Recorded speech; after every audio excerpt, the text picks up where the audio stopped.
Hello दोस्तों, नमस्कार। स्वागत है आपका आपके यूट्यूब चैनल एग्जाम 91 पे। चलिए दोस्तों, अभी तक तो हम लोग प्रीवियस ईयर के पेपर कर रहे थे, एमटीएस के प्रीवियस ईयर के पेपर कर रहे थे, पर अब हम लोग देखिए प्रैक्टिस सेट करेंगे। और ये प्रैक्टिस सेट आपके लिए जो एक्सपेक्टेबल होंगे, जो कि आपके आने वाले एग्जाम के लिए, ठीक है। आपको यहाँ से कुछ क्वेश्चंस देखने को मिलेंगे, ये मैं कह सकता हूँ, ठीक है। अब वो चाहे मैथ हो, चाहे रीजनिंग हो, चाहे जो भी हो, आपको सारी चीज़ें मिलेंगी। मैं आपसे रोज़ कमेंट में पूछता हूँ कि दोस्तों बताइए मुझे कमेंट में कि क्या आप लोग ये चाहते हैं, क्या बोलते हैं इसको, मैथ को चाहते हैं। अगर मैथ चाहते हैं तो बताइए, फिर मैं मैथ के लिए भी प्रैक्टिस सेट लेके आ जाऊं और प्रीवियस ईयर भी करा दूं। पर आप लोगों को कोई कमेंट नहीं आता है, ठीक है। चलिए दोस्तों, बाकी वीडियो को आप लोग लाइक किया करें, बाकी आपका प्यार मिल रहा है, ये देख के बहुत अच्छा लगता है। तो आप लोग वीडियो को लाइक जरूर कर दिया करें, शेयर कर दिया करें, और जो भी नए लोग जुड़ते हैं वो सब्सक्राइब जरूर कर लें, बेल आइकन को ऑल पे क्लिक कर लें, जिससे उन्हें सारी नोटिफिकेशन मिलती रहे। चलिए दोस्तों, देखिए यहाँ पे क्या लिखा हुआ है, सामान्य जागरूकता, किसका, सेशन 2 का। और ये सेशन 2 क्या है, आपको इसमें जीएस प्लस इंग्लिश देखने को मिलेगी, ठीक। जीएस प्लस इंग्लिश, यही आपसे क्या बनाएगी, यही आपकी मेरिट बनाएगी, ठीक। चलिए, लिखा हुआ केरल गॉड्स ऑन कंट्री पुस्तक के लेखक लेखिका कौन है। तकिस शिवशंकर पिल्ले, शशि थरूर, सुधा मूर्ति, जीत थाइल। देखो, ये जो केरल गॉड्स ऑन कंट्री जो पुस्तक है, ये कांग्रेस के नेता हैं शशि थरूर, इन्हीं की लिखी हुई है, ठीक है। ये अपने कई कामों की वजह से फेमस रहते हैं, ठीक है। और शशि थरूर और दो लोगों ने मिलकर लिखी है। देखो, शशि थरूर पूरी तरीके से नहीं है, लेकिन एमएफ हुसैन जो है, ठीक है, चित्रकार, उन्होंने, दोनों लोगों ने मिलकर लिखी है, ठीक है। इसमें जो है शशि थरूर ने जो है केरल के इतिहास के बारे में पूरी तरीके से वर्णन किया है, और ये पुस्तक जो है प्रकाशित की गई थी 2002 में, ठीक। चलिए 42 नंबर देखिए, लेटेराइट मिट्टी में प्रचुर मात्रा में पाया जाता है। क्या पाया जाता है लेटेराइट मिट्टी में प्रचुर मात्रा में? Potassium, iron oxide, phosphorus, calcium carbonate. तो क्या पाया जाता है लेटेराइट मिट्टी में प्रचुर मात्रा में? तो आयरन ऑक्साइड होता है, ठीक है। इसी आयरन ऑक्साइड के कारण जो है जितनी भी लेटेराइट मिट्टियां होती हैं, ये सब कैसे हो जाते हैं, गहरे गेहुआ रंग की हो जाती हैं। कैसी हो जाती हैं? गहरे गेहुआ रंग की हो जाती हैं, ठीक है, ये याद रखिएगा। चलिए फिर आगे बढ़ते हैं। 4 नंबर देखिए, सॉरी 3 नंबर देखिए। 3 नंबर में क्या लिखा हुआ है, अंतर्राष्ट्रीय ओजोन दिवस। बहुत बढ़िया क्वेश्चन है, कई बार पूछा जा चुका है, ठीक। चलिए, अंतर्राष्ट्रीय ओजोन दिवस 2 अक्टूबर, 31 अक्टूबर, 9 अगस्त या 16 सितंबर। तो दोस्तों कब मनाया जाता है? 16 सितंबर को मनाया जाता है, ठीक है। ये ओजोन परत के संरक्षण के लिए मनाया जाता है 16 सितंबर को। चलिए 44 नंबर देखिए, कंप्यूटर शब्दावली में निबल को भी कहा जाता है। क्या कहा जाता है? बिट कहा जाता है, आधा बिट कहा जाता है, आधा बाइट कहा जाता है, या हाफ बाइट कहा जाता है। दोस्तों अगर आप लोगों ने कंप्यूटर की क्लास मेरी ली होती, ठीक है, तो आप लोगों को ये पता होता, या हमारे पुराने बच्चे जो कंप्यूटर से रिलेटेड वाले थे, अगर वो ये क्लास ले रहे होते, ठीक है, तो उनको ये क्वेश्चन अभी कुछ दिक्कत नहीं होती, बहुत आसानी से उनको पता होता। तो कंप्यूटर शब्दावली में निबल को भी कहा जाता है। क्या कहा जाता है? तो उसको आधा बाइट कहा जाता है। क्यों कहा जाता है? क्योंकि क्या होता है, जब 4 निबल मिलते हैं, ठीक है, सॉरी 1 निबल में 4 बिट होते हैं, और ये जो 4 बिट होते हैं, और 1 बाइट में कितने होते हैं? 8 बिट होते हैं। क्या होते हैं? 8 बिट होते हैं। तो इसीलिए इनको आधा बिट कहा जाता है। सॉरी दोस्तों, इसको आधा बिट कहना चाहिए था, आधा बाइट क्यों कह रहे हैं? 1 सेकंड में रुकिएगा, मैं इसको चेक कर लेता हूं। 44 आधा बाइट ही तो कहेंगे यार, बिल्कुल सही है यार, हम ही कंफ्यूज हो रहे हैं। चलिए देखिए, कंप्यूटर शब्दावली में जो निबल होता है उसको आधा बाइट कहते हैं। क्यों? क्योंकि 1 निबल बराबर कितना होता है? 4 क्या होता है? बिट होता है, ठीक। तो 4 बिट होता है, और 1 बाइट में कितने बिट होते हैं? 8 बिट होते हैं। 1 बाइट बराबर 8 बिट होते हैं, और यही 8 बिट का आधा करेंगे तो 1 निबल जो है आधा जो है बाइट कहलाएगा। क्यों? क्योंकि 1 बाइट में 8 बिट होते हैं, ठीक है। तो 4 बिट आधे बाइट के बराबर हो जाएंगे, बिल्कुल सही हो जाएगा, ठीक। चलिए 45 नंबर, निम्नलिखित में किस अनुच्छेद के तहत भारतीय संविधान में वित्तीय आपातकाल की घोषणा की गई है? देखो वित्तीय आपातकाल है तो ये याद रखिएगा कि वित्तीय आपातकाल कब लगता है। 3 तरीके के हम लोगों के यहाँ आपातकाल लगते हैं, ठीक है। अनुच्छेद 65, अनुच्छेद 356, अनुच्छेद 330 और अनुच्छेद 360। तो अनुच्छेद 360 में जो है वित्तीय आपातकाल राष्ट्रपति के द्वारा लगाया जा सकता है, ठीक है। ये कब लगता है? जब भारत में जो है इस तरीके की स्थिति आ जाएगी जिसमें वित्तीय कमियां या वित्तीय तरीके की जो भारत में स्थिति खराब हो जाए, तब जो उससे खतरा हो जाए या इस तरीके की कंडीशन बन जाती है, तब ये जो है वित्तीय आपात लगा दिया जाता है। और अब तक किसी भी देश में वित्तीय आपात तो खैर घोषित नहीं हुआ है, ठीक। जिम्बाब्वे में कंडीशंस बने थे लेकिन वित्तीय आपात घोषित नहीं किया गया था। चलिए 46 नंबर देखिए, विशेष रूप से निर्मित टैंकों और तालाबों में मछली प्रजनन को के नाम से भी जाना जाता है। अच्छा, पीसीकल्चर, एग्रीकल्चर, विटीकल्चर और हॉर्टिकल्चर। देखो ये उसने कहा टैंकों या तालाबों में जो मछली प्रजनन को क्या कहा जाता है, तो उसे पीसीकल्चर कहा जाता है। क्या कहा जाता है? पीसी कल्चर कहा जाता है, ठीक है। इसमें मछली के पालन, प्रजनन और प्रत्यारोपण को मत्स्य पालन या पीसीकल्चर कहा जाता है, ठीक। चलिए 47 नंबर देखते हैं। 47 नंबर में लिखा हुआ है कि निम्नलिखित में कौन से वैज्ञानिक ने डायनामाइट का आविष्कार किया था? तो डायनामाइट का आविष्कार किसने किया था? ये अल्फ्रेड नोबेल थे, ठीक है।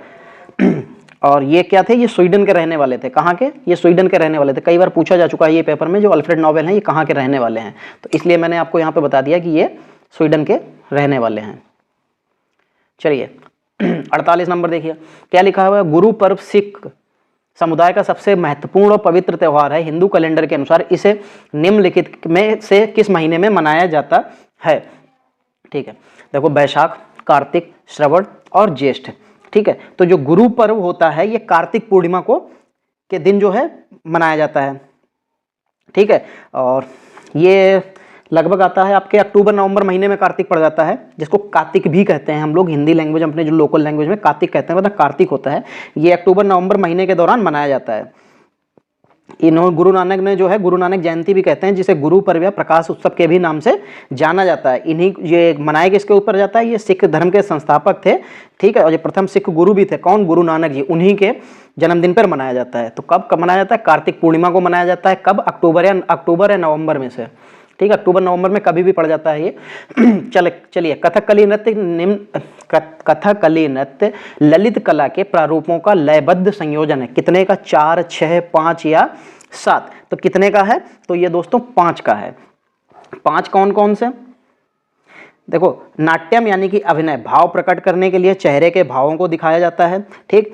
अर्थ और भावनाओं को व्यक्त करने के लिए हाथ के इशारों, मुद्राओं को दिखाया जाता है। और नृत्यम यानी कि नृत्य, हाथ, पैर और शरीर के लय की गति का उपयोग किया जाता है। फिर होता है संगीतम, जिसको संगीत कहते हैं। इसमें गति, स्वर, संगत यानी कि गीता और वाद्य संगत का वादिम होता है। चुट्टी यानी कि पेंटिंग का श्रृंगार दिखाया जाता है। ये 5 रूपों का लय संयोजन होता है कथकली, इसीलिए थोड़ा सा मुश्किल भी होता है। चलिए ये कमेंट में बताइएगा कि कथकली जो है कहाँ का त्योहार, कहाँ का नृत्य है, ठीक है। कमेंट में बताइएगा। चलिए 50 नंबर देखिए, विश्व के सबसे बड़े यूरेनियम भंडार में से एक माना जाने वाला तुमलापल्ले निम्नलिखित में से किस राज्य में स्थित है? तो कर्नाटक, तमिलनाडु, तेलंगाना या आंध्र प्रदेश। तो दोस्तों आंध्र प्रदेश में ये स्थित है, ठीक है। यूरेनियम की सबसे बड़ी खान मानी जाती है, ठीक है, यूरेनियम की। इसने लिखा भी विश्व में सबसे बड़े यूरेनियम भंडार में से एक माना जाने वाला ये, तो यूरेनियम यहाँ पे सबसे ज़्यादा निकलता है, ठीक है। सबसे बड़े भंडारों में से एक माना जाता है। परमाणु ऊर्जा विभाग के अनुसार जो ये तुमलापल्ले जो है, यहाँ लगभग 85,000 टन यूरेनियम भंडार है, ठीक है। इसे विश्व का सबसे बड़ा यूरेनियम भंडार भी माना जाता है। चलिए सांवर झील के बारे में निम्नलिखित में से कौन सा कथन सही है? यह भारत की सबसे ऊंची झील है। इसका निर्माण धूमकेतु के अतिवेग संघटन यानी कि हाइपर वेलोसिटी प्रभाव के कारण हुआ है। अरब सागर में गिरती है। भारत की सबसे बड़ी अंतःस्थलीय खारे पानी की झील है, ठीक है। तो सांवर झील के बारे में बस एक चीज ये बिल्कुल सही लिखी है कि यह भारत की सबसे बड़ी इस अंतःस्थलीय खारे पानी की झील है। चलिए फिर आगे बढ़ते हैं, 52 नंबर देखते हैं। 52 नंबर में क्या लिखा है? भारत के राष्ट्रपति के महाभियोग की प्रक्रिया निम्नलिखित में से किसमें शुरू की जा सकती है? देखिए यही क्वेश्चन आज मैंने अपने जो क्विज डालता हूं मैं रोज यूट्यूब पे, वहां पे ये क्वेश्चन भी मैंने पूछा हुआ था कि महाभियोग की प्रक्रिया निम्नलिखित में से किस में शुरू की जाती है। आप लोगों ने उसमें बहुत बढ़ चढ़ के हिस्सा लिया और लगभग 80% से ऊपर लोगों ने इसको आंसर भी सही किया था। कौन था? राज्यसभा में नहीं लेकिन लोकसभा, राज्यसभा में लेकिन लोकसभा में नहीं, संसद के दोनों सदनों में, ठीक है, संसद में लेकिन लोकसभा में, लेकिन राज्यसभा में नहीं, लोकसभा में, राज्यसभा में, किसी भी राज्य विधानसभा में, ऐसा नहीं।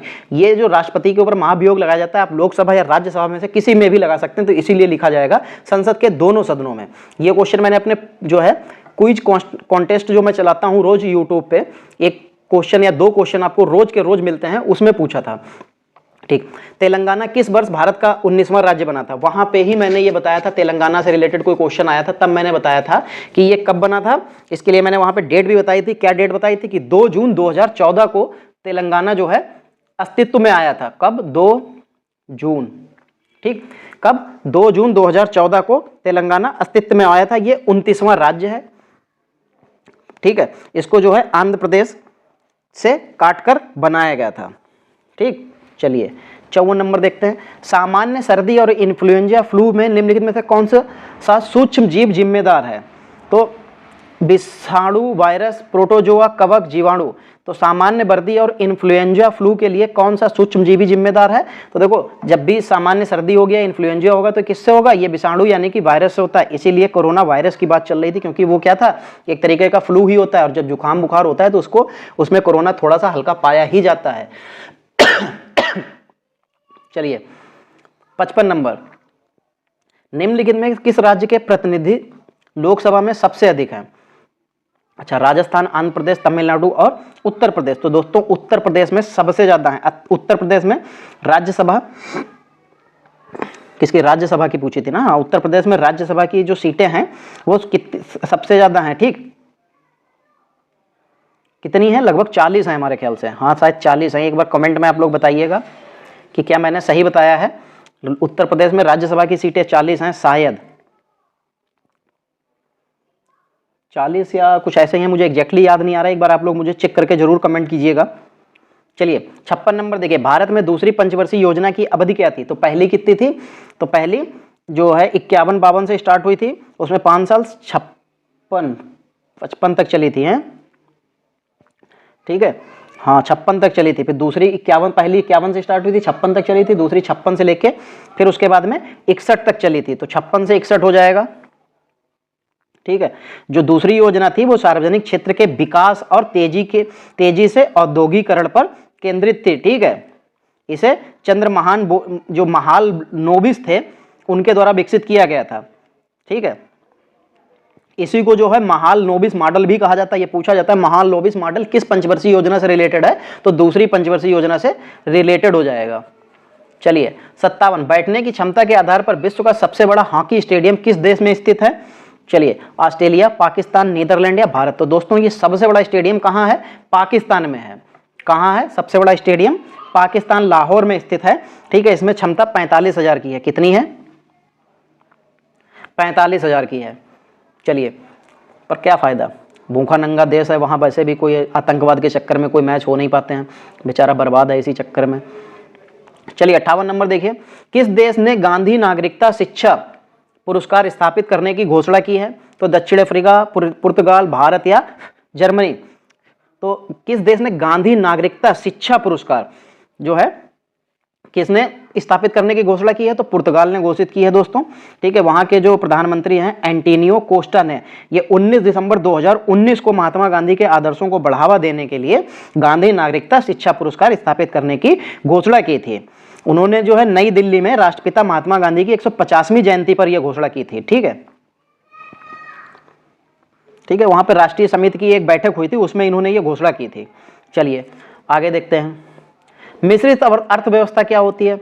निर्वाह और व्यावसायिक कृषि की उपस्थित पारंपरिक और आधुनिक उद्योगों का सही अस्तित्व, संसाधन आवंटन, वाणिज्य और व्यापार की एक बाजार प्रणाली जिसमें सरकारी हस्तक्षेप से मुक्त बाजार सह अस्तित्व में होते हैं, घरेलू और विदेशी निवेशों की उपस्थिति। तो देखो, जब मिश्रित अर्थव्यवस्था होती है तो उसमें लगभग कई काम एक साथ किए जाते हैं। तो देखो, संसाधन आवंटन, वाणिज्य और व्यापार की एक बाजार प्रणाली जिसमें सरकारी हस्तक्षेप से मुक्त बाजार सह अस्तित्व में होते हैं, बिल्कुल सही हो जाएगा। यही मिश्रित अर्थव्यवस्था के लिए यहाँ पे सही ऑप्शन इसमें मैच करेगा। चलिए, उसने पूछा है कि निम्नलिखित में कौन सा खिलाड़ी श्रीलंकाई टीम का हिस्सा नहीं है। चलिए भाई देखिए कौन सा हिस्सा नहीं है, लसित मलिंगा, एंजेलो परेरा, तुषार परेरा, केदार जाधव। ठीक, तो अब आप सोचिए केदार जाधव किसका है, इंडिया टीम के खिलाड़ी हैं। ठीक है, बाकी लसित मलिंगा श्रीलंका से संबंधित था, एंजेलो परेरा कैप्टन रह चुका है, तुषार परेरा ये भी खेलते हैं। अब वो अलग की बात है, इसमें से कुछ रिटायरमेंट ले चुके हैं, लेकिन है तो ऑस्ट्रेलियाई श्रीलंकाई क्रिकेट टीम से रिलेटेड है ना। तो केदार जाधव कहाँ के हो जाएंगे, केदार जाधव आपके इंडिया से रिलेटेड हो जाएंगे। चलिए, फिर कौन सा मौर्य शासक बौद्ध धर्म का अनुयायी बना था। तो मौर्य शासक समुद्रगुप्त, बृहदर्थ, अशोक या चंद्रगुप्त। तो कौन बना था दोस्तों, तो ये अशोक बना था। अगर मौर्य शासक में बौद्ध धर्म का अनुयायी बनने की बात आएगी तो सबसे पहले अशोक का नाम आता है, क्योंकि ये बहुत बड़ा बौद्ध था। ठीक है, मतलब बौद्ध धर्म का पालन करने वाला था, इसने सबसे पहले किया था। चलिए 62 नंबर देखिए। ठीक है, और इसके जो बौद्ध के शिलालेख थे, तो शिलालेख नंबर 12 के अनुसार जो कलिंग युद्ध में भयंकर क्षति एवं रक्तपात से अशोक का मन जो था वो हट गया था युद्ध से, इसी से ऊब कर उसने जो है अंत में बौद्ध धर्म स्वीकार कर लिया था। चलिए 62 नंबर देखते हैं, निम्न में कौन भारत का पहला लोकपाल बना था। तो भारत का जो पहला लोकपाल बने थे वो पिनाकी चंद घोष बने थे। देखिए दिलीप बी भोंसले, पिनाकी चंद घोष, देखिए ये बने हैं, पिनाकी चंद घोष बने थे। ये 23 मार्च 2019 में भारत के पहले लोकपाल बने थे। ठीक है, ये सर्वोच्च न्यायालय से रिटायर हुए थे। चलिए 63 नंबर देखिए, राष्ट्रीय शैक्षिक अनुसंधान और प्रशिक्षण परिषद एनसीईआरटी का नया निदेशक फरवरी 2022 में किसे नियुक्त किया गया है। दिनेश सिंह। देखिए अब जो करंट के क्वेश्चन आपके आ रहे हैं, देखिए करंट के क्वेश्चन 2022 से रिलेटेड हैं, तो दोस्तों इसको जरूर देखिएगा, छोड़िएगा मत। ठीक है, चलिए तो कौन थे इसके एनसीईआरटी का नया निदेशक फरवरी 2022 में किसे चुना गया, दिनेश सिंह और दिनेश प्रसाद सकलानी, पंकज कुमार, सुलभ कौशिक। देखिए दिनेश हैं, अब देखिए जिसको नाम सिर्फ दिनेश याद होगा वो कंफ्यूज हो जाएगा कि दिनेश सिंह है या दिनेश प्रसाद सकलानी है। तो दोस्तों दिनेश प्रसाद सकलानी थे। वैसे मुझे भी सच बताऊं तो मुझे भी दिनेश याद थे, पर सकलानी ये याद था कि उसके नाम में 3-4 वर्ड आते हैं, तो यहाँ से मुझे याद था। बाकी ऐसे मैं नहीं बता सकता था कि अगर सिर्फ दिनेश आता तब तो एक एग्जैक्टली लग सकता है, लेकिन वैसे कंफ्यूजन हो जाएगा। चलिए 64 नंबर देखते हैं, भारतीय महिला खिलाड़ी सादिया तारिक ने मॉस्को वुशु स्टार चैंपियनशिप में फरवरी 2022 में पदक जीता था। कौन सा पदक जीता था, स्वर्ण, कांस्य, रजत या इनमें से कोई नहीं। तो दोस्तों इसने स्वर्ण पदक जीता था। ठीक है, ये 15 वर्षीय खिलाड़ी हैं।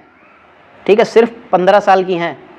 चलिए 65 नंबर देखिए, पूर्वोत्तर राज्य के मंत्रियों का क्षेत्रीय सम्मेलन 28 फरवरी 2022 को किस स्थान पर आयोजित किया गया था। तो शिलोंग मेघालय, इम्फाल मणिपुर, गुवाहाटी असम, ईटानगर अरुणाचल प्रदेश। तो गुवाहाटी असम में ये जो है किया गया था। और इस जो सम्मेलन हुआ था इसकी अध्यक्षता किसने की थी, तो जो केंद्रीय जल शक्ति मंत्री गजेंद्र सिंह शेखावत हैं उन्होंने की थी। ठीक है, इसका उद्देश्य क्या था, इसका उद्देश्य था कि राज्यों के लिए जल जीवन मिशन और स्वच्छता मिशन ग्रामीण के कार्यान्वयन के लिए ध्यान केंद्रित करने के लिए ये किया गया था। ठीक है, चलिए दोस्तों, तो अब आपके जीएस के तो यहां पे क्वेश्चन समाप्त हो गए हैं। अब चलते हैं हम लोग इंग्लिश की तरफ।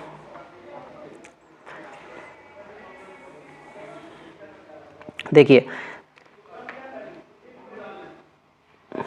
ये देखिए यहां पे भी आपको वही चीज सेशन 2 दे रखा है, अंग्रेजी भाषा एवं अपठित बोध, यानी कि इंग्लिश लैंग्वेज एंड कॉम्प्रिहेंशन।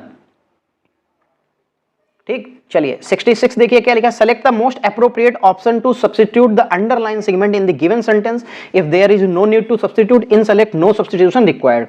ठीक है, चलिए लिखा हुआ I practised for the debate that's why I am late. देखो सबसे पहली बात, जब यहाँ पे प्रेजेंट में दे रखा है तो यहाँ पे पास्ट में देना चाहिए था, तो यहाँ पे पास्ट जो है ये इन्होंने जिस पैटर्न पे दे रखा है, ठीक है, तो ये उसमें नहीं होना चाहिए था, पास्ट कंटिन्यूअस टेंस में होना चाहिए था कि मैं जो है I was I was practising for the debate, मैं डिबेट की जो है प्रैक्टिस कर रहा था, that's why I am late, इसलिए मैं लेट हो गया। तो यहाँ पे ये बिल्कुल सही हो जाएगा, I was practising for the debate. चलिए 67 नंबर देखिए, select the most appropriate meaning to the given idiom to go red in the face. तो इसका जो मतलब होता है, इसका होता है सफर, एम्बैरेसमेंट और शेम, यानी कि शर्मिंदगी या बेइज्जती महसूस होना, इस तरीके से होता है, ठीक है। तो क्या हो जाएगा, to shout at someone for doing something wrong, to feel very happy and proud. Proud कैसे हो जाएगा, जब वो एम्बैरेसमेंट फील कर रहा है। To feel extremely irritated, irritated नहीं होगा, देखिए टू फील एम्बैरेस्ड आ गया, तो यहां पे ये आपका एम्बैरेस्ड बिल्कुल सही हो जाएगा, ठीक है। वो शर्म और शर्मिंदगी महसूस करता है। चलिए, select the most appropriate antonym of the given word. Antonym यानी कि क्या होता है, विलोम। विलोम बताना है विजडम। विजडम मतलब क्या होता है, बुद्धिमता।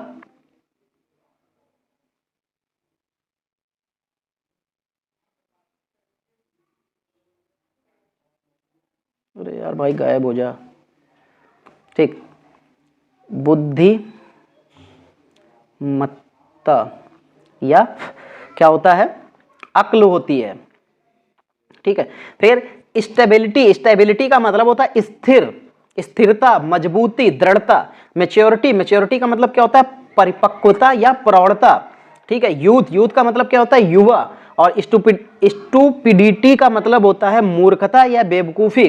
तो अब आप समझिए कि यहाँ पे बुद्धिमत्ता होगा, अक्ल होगी, तो स्टूपिडिटी जो होगा उसका मतलब मूर्खता या क्या हो जाता है, प्रौढ़ता, सॉरी बेवकूफी। तो क्या हो जाएगा, यहाँ पे एंटोनियम आपका यही हो जाएगा। चलिए, फिर क्या लिखा है, select the most appropriate word to fill in the blank. अच्छा भाई, if the test booklet seal is broken और with bring it immediately to the notice to the of the invigilator. तो क्या हो जाएगा, इफ अगर टेस्ट बुकलेट की जो सील है वो टूटी हुई है या क्या है, खुली हुई है, यही तो होना चाहिए। नहीं, खुली हुई तो सील मतलब जो है ओपन, ब्रोकन तो वो तो वही चीज हो जाएगी। तो ब्रोकन होगी मतलब खुली हुई होगी, टूटी हुई होगी, या टेम्पर्ड या तो चिपकी हुई होगी, मतलब ऊपर से चिपकाई गई होगी। तो क्या होगा, तो तुरंत के तुरंत जो है सूचना किसको देनी है, इन्विजिलेटर को देनी है, ठीक है। तो देखिए यहाँ पे क्या जाएगा, ओपेंड। तो ब्रोकन का मतलब वही ब्रोकन है, तो ओपन तो होगी, तो वो नहीं होगी। एडजस्ट हो नहीं सकता, क्लोज्ड तो होनी नहीं चाहिए क्योंकि ब्रोकन है। तो ब्रोकन और टेम्पर्ड, ठीक है। कवर की हुई, अगर आपको ऐसा लगता है कि वो कवर की हुई है तो आप उसको तुरंत के तुरंत इन्विजिलेटर को संपर्क करके बता सकते हैं कि सर यहाँ पे ये देखिए आपकी ये चीज गलत है, ठीक है। चलिए, select the option that express the given sentence in active और पैसिव वॉइस। देखिए अब एक्टिव और पैसिव भी आपको देखने को मिल रहे हैं। तो दोस्तों देखिए यहाँ पे आपको जो प्रैक्टिस सेट है बहुत जबरदस्त प्रैक्टिस सेट है, आप लोग इससे बिल्कुल भी मत चूकिएगा। यहाँ पे आपसे गलतियां नहीं होनी चाहिए, यही प्रैक्टिस सेट आपको बहुत आगे लेके जाएगा, आपको जॉब दिलाएगा। चलिए, select the option that express the given, वो बताना है। चलिए, wifi hotspots will be installed by the government in remote areas by 2022। अच्छा, तो चलिए देखिए क्या हो जाएगा, लिखा था गवर्नमेंट, तो बाय द गवर्नमेंट, तो यहां से तो स्टार्ट होना चाहिए, द गवर्नमेंट स्टार्ट होना चाहिए, हाँ हो तो सकता है यहां से स्टार्ट। चलिए क्या हो जाएगा, the government will installed wifi hotspot in remote areas by 2022। अच्छा, wifi hotspot will installed in remote areas by 2022 by the government. By the government तो ये इससे स्टार्ट नहीं होना चाहिए, ठीक है। The government will installed remote areas and hotspots by 2022 नहीं, remote areas will install wifi hotspots by the government. ये देखिए ये बिल्कुल एग्जैक्टली लिखा हुआ है कि रिमोट एरिया इस bill installed wifi hotspots by the government bye 2022। बिल्कुल ये एग्जैक्टली बिल्कुल करेक्ट लिखा हुआ है। चलिए 71 नंबर देखिए, 71 नंबर में 71 में क्या लिखा हुआ है, the following sentence has been split into 4 segment, identify the segment that contains a grammatical error.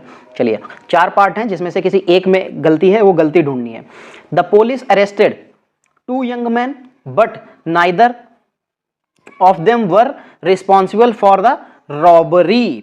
अच्छा भाई, चलिए यहां पे नाइदर ऑफ देम, दोस्तों नाइदर नॉर के साथ में जो है हम लोग जो है हेल्पिंग वर्ब फर्स्ट फॉर्म की यूज करते हैं ना, तो यहाँ पे सेकंड फॉर्म की कैसे आ गई, ये बट या नाइदर, यहाँ पे बट या नाइदर है, ऑफ देम वर, तो पुलिस ने इनको अरेस्ट किया तो नाइदर उन्हीं के लिए यूज हो रहा है, तो यहाँ पे वर नहीं वाज होगा। क्या होगा, the police arrested 2 young man, neither of them was responsible for the young robbery. इनमें से कोई एक जो है रिस्पॉन्सिबल है उसके लिए, तो यहाँ पे वर नहीं वाज होना चाहिए। क्या होना चाहिए, वाज, ठीक है। चलिए select the most appropriate antonym of the given word. चलिए एंटोनियम बताते हैं।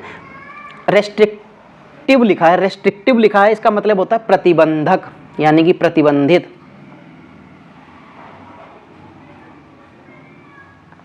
ठीक, फिर लिबरल, लिबरल मतलब क्या होता है? लिबरल मतलब होता है उदार या कुलीन या शिष्ट। ठीक, क्लोज्ड, क्लोज्ड मतलब क्या होता है? बंद। थ्रिफ्टी, थ्रिफ्टी का मतलब क्या होता है? मितव्ययी, किफायती, यानी कि माइजरेबल, जो कंजूस होता है, इस तरीके से भी कह सकते हैं। फिर आता है बोर्ड, बोर्ड का मतलब होता है मंडल या समिति। तो अब आप सोचिए, जो रिस्ट्रिक्टेड होगा तो वो प्रतिबंधक होगा, और क्लोज्ड भी बंद है तो बंद। फिर क्या? अच्छा एंटोनियम बताना है। अच्छा एंटोनियम बताना है, तो इसका मतलब खुला हुआ होना चाहिए, तो इसका मतलब जो है खुला हुआ, तो लिबरल हो जाएगा। अगर रिस्ट्रिक्टिव है, प्रतिबंधक है, तो इसका मतलब लिबरल आजाद होता है, कुलीन होता है, उदार होता है, शिष्ट होता है, तो लिबरल का मतलब एक तरीके से आजाद भी होता है। ठीक है, चलिए 43 नंबर देखिए। Select the most appropriate option in the fill in the blank. It is claimed that if you take a certain homeopathic medicine it will you against the corona virus. अच्छा देखो, कोरोना वायरस के खिलाफ क्या होगा? 45, अभी तो मैंने शायद 45 बताया था। चलिए क्या लिखा है? It is claimed that if you take a certain homeopathic medicine. ये क्लेम किया जा रहा है कि अगर आप जो एक निश्चित होम्योपैथिक की दवाई है अगर वो लेते हैं, इट विल क्या होगा? खाली जगह में भरा जाएगा, you against the corona virus. Corona virus के खिलाफ वो क्या करेगी? तो क्या होगा? शेल्टर देगी, आपको आश्रय तो नहीं देगी। इम्यून, इम्यून, इम्यून तो देखो दवाई से तो नहीं, खैर और चीज़ों से बढ़ाया जाता है। फिर रिनीन फोर्स, ये तो मुझे खुद नहीं आइडिया है कि क्या होता है। ठीक है, एग्जैक्टली मुझे अभी नहीं याद है क्या होता है। चलिए फिर लिखा है 45, इसका मतलब होता है ताकत। क्या होता है? एक तरीके की स्ट्रेंथ होती है।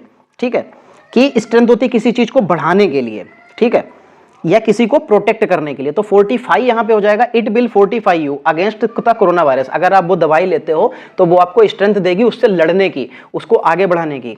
ठीक है, चलिए 74 नंबर देखिए। 74 नंबर में क्या लिखा है? Select the most appropriate meaning of the given idiom. क्या लिखा है? Under wraps. क्या लिखा है?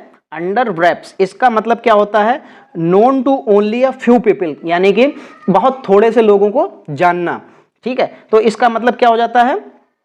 बहुत थोड़े से लोगों को जानना। जब कोई बात जो होगी बहुत थोड़े से लोग जानते हैं तो उसका मतलब क्या होता है? सीक्रेटली, उसको सीक्रेट रखना है, उसको बताना नहीं है। तो बहुत थोड़े लोग ही जानते हैं, तो क्या हो जाएगा? सीक्रेटली। ठीक है, चलिए 75 नंबर देखिए।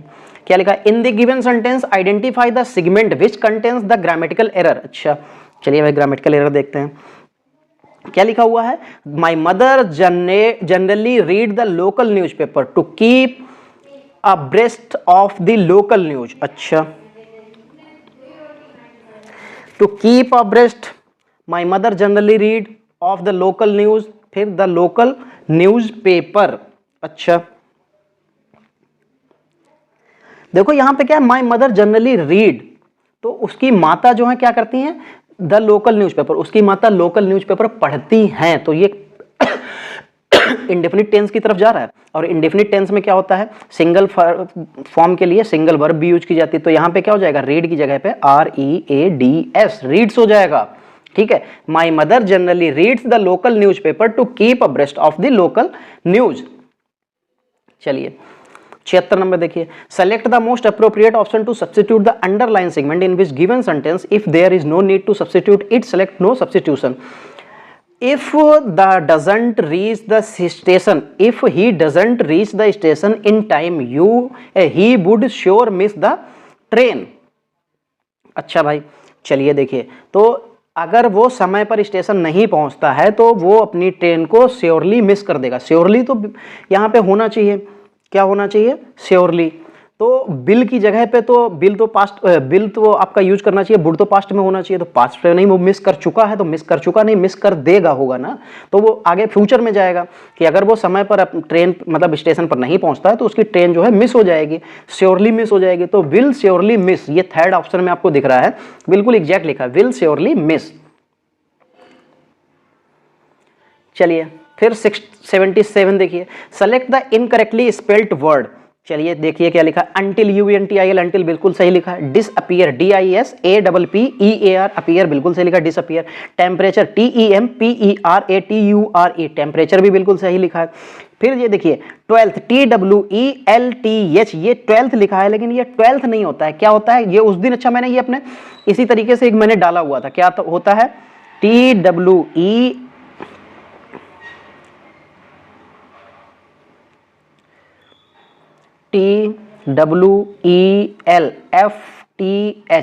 ट्वेल्थ होता है, ठीक है, ये ट्वेल्थ हो जाता है। ये मैंने उस दिन अपने यूट्यूब पे जो कम्युनिटी वाला टैब होता है जहां पे मैं क्वेश्चंस डालता हूं, ये वहां मैंने डाला था। आप लोग उन क्वेश्चंस को देखा जरूर करिए और उन क्वेश्चंस को अटेम्प्ट जरूर किया करिए, क्योंकि वहां से आपको बहुत क्वेश्चन देखिए मैं डालता हूं इसी तरीके के जो इंपॉर्टेंट होते हैं, और आपको वो फंसने वाले क्वेश्चन होते हैं उनको इजिली मत लिया करिए, उनको अटेम्प्ट जरूर किया करिए, उस क्विज को जरूर अटेम्प्ट किया करिए, ठीक है। 78 number, select the word which means the same as the group of words given. One word बताना है, that which is incapable of being read और अंडरस्टूड। उसको क्या कहते हैं जो मतलब पढ़ने और समझने के लिए कैपेबल नहीं होता है, तो वो क्या कहलाता है?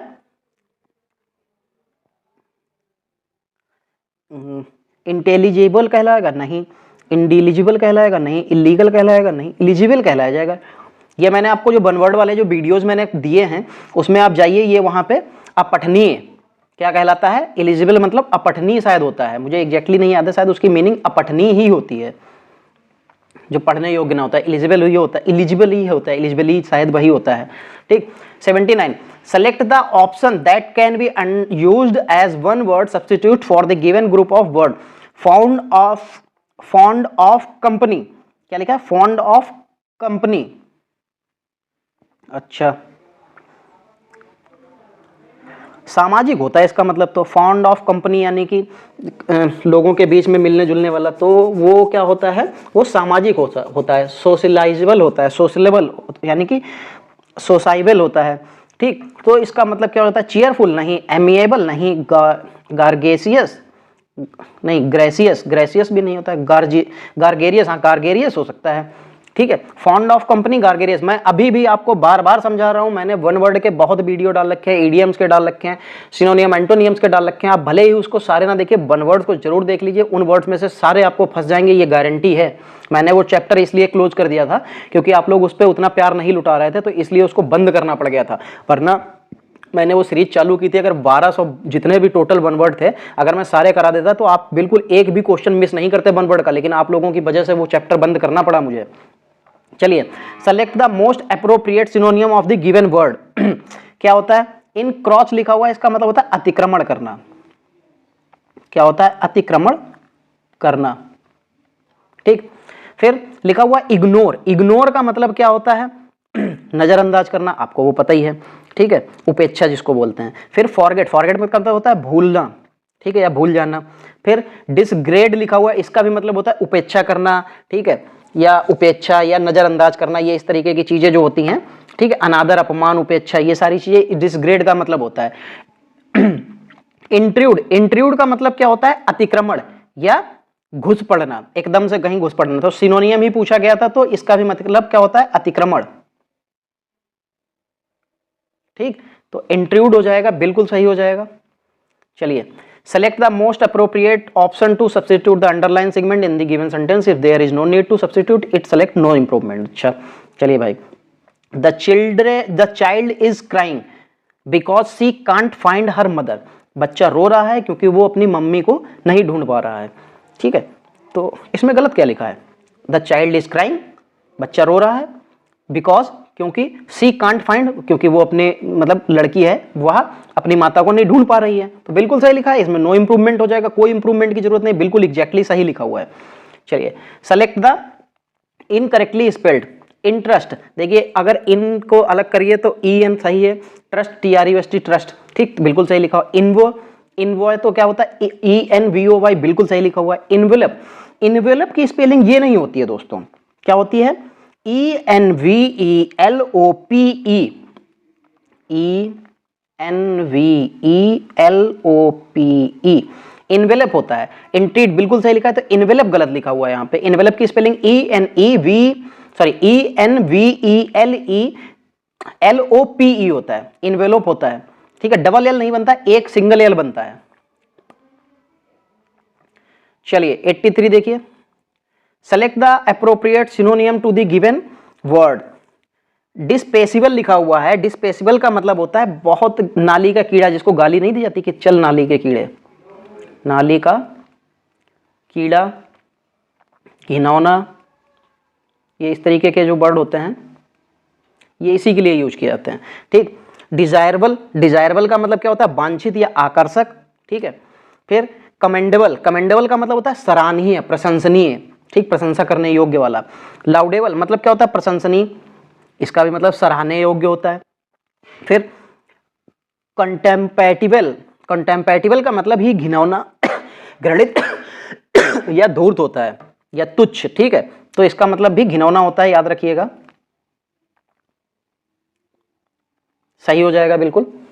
चलिए 84 देखिए, the following sentence has been divided into parts, one of them contains an error, select the part that contains the error from the given option if you don't find any error. अच्छा, no error. चलिए क्या हो जाएगा, a probe has been order या by the incident या that occurred that the celebration. अच्छा, probe has been ordered by the incident that occurred at the celebration।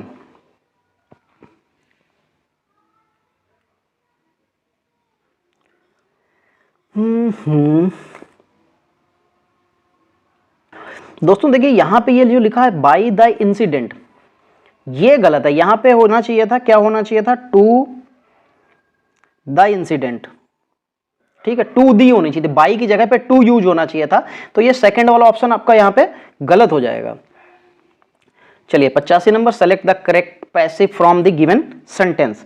चलिए everyone should obey traffic regulation, ठीक है, कि सभी लोगों को जो है ट्रैफिक के रूल एंड रेगुलेशंस जो हैं उनको मानना चाहिए, ठीक है, तो क्या हो जाएगा, traffic regulations should be obeyed by everyone, बिल्कुल सही हो जाएगा। तो देखो इसमें मिल जाएगा, ट्रैफिक रेगुलेशंस बिल नहीं, शुड होना चाहिए था, क्योंकि शुड दिया है, शुड बी हो जाएगा तो बिल भी नहीं होगा। ट्रैफिक रेगुलेशन शुड बी ओबे, ओबे नहीं होगा, थर्ड फॉर्म आएगी, ओबेड होना चाहिए था, by everyone. Traffic regulation are obeyed नहीं, आर नहीं, शुड बी होना चाहिए, traffic regulation should be obeyed by everyone, बिल्कुल सही लिखा हुआ है। चलिए फिर क्या लिखा है, ये हमको फिल इन दी ब्लैंक्स दे रखी है, मतलब एक पैराग्राफ दे रखा है जिसमें खाली जगह है, कुछ हमको वो भरनी है। चलिए, during organized turns in Germany, tourist can form Nazi compound 40 kilometers from Berlin, the forbidden city. Around 20,000 people visit this place year to learn about Nazi military history. The Nazi military activity at the compound which was kept in a forest and behind a fence.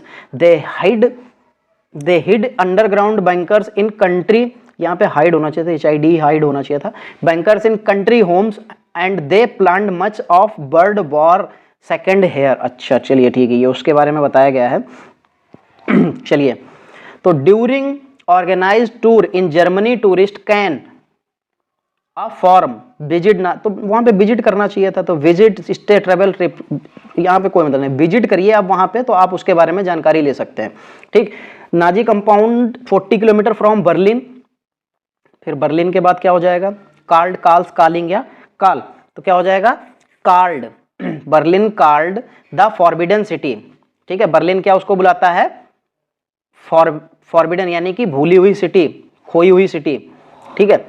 Around 20,000 people visit this place, visit this place, चलिए देखते हैं क्या हो जाएगा, every year, बिल्कुल सही है, पहला ही ऑप्शन है every year to learn about, यहाँ पे क्या आ जाएगा, एवरी सही आ जाएगा, बिल्कुल सही हो जाएगा, क्योंकि होल नहीं, आल नहीं, एवरी ईयर, प्रत्येक साल वहां पे बहुत से लोग, लगभग 20,000 लोग वहां पे आते हैं, to learn about Nazi military history, military जो इसकी नाजी मिलिट्री हिस्ट्री थी उसके बारे में जानने के लिए। The Nazi military active at the compound which was kept, the Nazi क्या हो जाएगा, द नाजी मिलिट्री क्या लिखा था, द नाजी वर मिलिट्री, देखिए यहाँ पे नाजी तो नहीं लिखा, जैसे ये नाजी लिखा था, देखिए जैसे ये नाजी लिखा था तो सिंगल फॉर्म था, ये नाजीज हो गए तो क्या हो जाएगा, यहाँ पे वर यानी कि उसकी जो है प्लूरल फॉर्म यूज करनी पड़ेगी। तो नाजी वर, फिर active at the compound which was kept in a forest, which was kept, scared, mysterious, concealed, holy. तो कॉन्सेल्ड बिल्कुल सही हो जाएगा कि क्या था वहां पे, कॉन्सेल्ड हो जाएगा। क्या था, was kept concealed in the forest and behind the fence. वो फॉरेस्ट मतलब जंगलों में छुप जाते थे और दीवार के पीछे छुप जाते थे। The hide underground, the underground bankers, bunkers, तो वो क्या थे, अंडरग्राउंड बंकर्स जो थे उसमें छुप जाते थे, कंट्री के जो होम्स थे, और वहां पे इसी तरीके से उन्होंने वर्ल्ड वार में जो है मतलब काम किए थे। ठीक है, चलिए दोस्तों देखिए यहाँ पे आपके जो है पूरे के पूरे 50 क्वेश्चन सेशन 2 के कंप्लीट करा दिए गए हैं। तो आप लोग भी इसी तरीके से देखिए, वीडियो को लाइक कीजिए, वीडियो को शेयर कीजिए, वीडियो को देखिए लाइक और शेयर करना मत भूला करें। ठीक है, साथ ही आप लोग अपने दोस्तों जो आपके साथ तैयारी कर रहे हैं उनको जरूर भेजिए कि देखिए यहाँ पे जो है प्रैक्टिस सेट चल रहे हैं और ये देखिए यहाँ पे इस तरीके से इतने अच्छे अच्छे क्वेश्चंस आ रहे हैं। तो आपके साथ में और भी लोग जुड़ेंगे तो क्या होगा कि बच्चे जब जुड़ेंगे तो उससे वो भी साथ में रह सकते हैं, आपका कंपटीशन अच्छा होगा। कंपटीशन जब अच्छा होता है तो हम लोग तैयारी अच्छी करते हैं, तो इसलिए आपका कंपटीशन होना बहुत जरूरी है। ठीक है, कॉम्पिटिटिव होना बहुत जरूरी है। कॉम्पिटिटिव नहीं होंगे तो कोई फायदा नहीं, क्योंकि आप अगर अकेले लेंगे तो कुछ फायदा नहीं। आप साथ में अपने 4 दोस्तों को शामिल कीजिए, फिर उनके साथ उसी चीज में कंपटीशन कीजिए कि यार तुमने इतने किए तो तुम्हारे कितने सही हुए, मैंने तो इतने किए तो मेरे तो इतने सही हुए। तो वहां से कंपटीशन बिल्ड होता है। कंपटीशन बिल्ड होने का मतलब ये हो जाता है कि आप अब जो है आगे बढ़ने के लिए बिल्कुल तैयार हैं। तो दोस्तों वीडियो को लाइक जरूर कीजिए, वीडियो को शेयर कीजिए, और जो भी लोग नए जुड़ते हैं चैनल को सब्सक्राइब जरूर कर लिया करें। ठीक है, चलिए दोस्तों अब इस तरीके के प्रैक्टिस सेट आपके पेपर तक डेली के डेली आपको मिलते रहेंगे। चलिए दोस्तों मिलते हैं अगली क्लास में, तब तक के लिए जय हिंद दोस्तों।